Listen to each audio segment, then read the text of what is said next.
شنو هو الكولو وعلاش برشا عباد تخاف ولا تحشم باش تعمل؟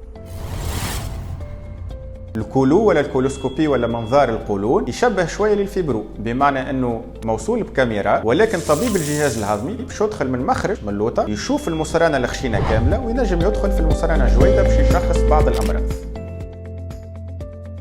الكولوسكوبي في اغلب الاحيان يصير بالبنج، وبالتالي المريض ما يحسش بحتى وجايع، والتخدير يكون بنج خفيف والمريض تقريبا يفيق بعد نص ساعه. اهم حاجه في الكولوسكوبي انه المصرانه تكون نظيفه، وبالتالي الطبيب باش ينصح المريض انه يتبع حميه غذائيه معينه ايامات قبل الكولوسكوبي، وباش يعطيه محلول باش يشربه ليله الكولوسكوبي باش ينظف له المصرانه. علاش نعملوا الكولوسكوبي؟ الكولوسكوبي مكانه من تشخيص اغلب الامراض اللي تصيب القولون، خاصه سلالات الالتهابات المزمنه او في بعض الاحيان الاورام. كيف تنجم تخلينا ناخذوا عينات باش نشخصوا المرض بدقه، وفي بعض الاحيان يكون العلاج من خلال الكولوسكوبي اللي باش تمكننا ان نستأصلوا الاورام او السلالات. الاشخاص اللي تعاني من اعراض كما الاسهال او الامساك المزمن او جايع مزمنه في كرشها او نزيف دموي في الجهاز الهضمي، والطبيب نصحها ان تعمل كولوسكوبي، لازمها تعمله من غير حتى خوف ولا قلق.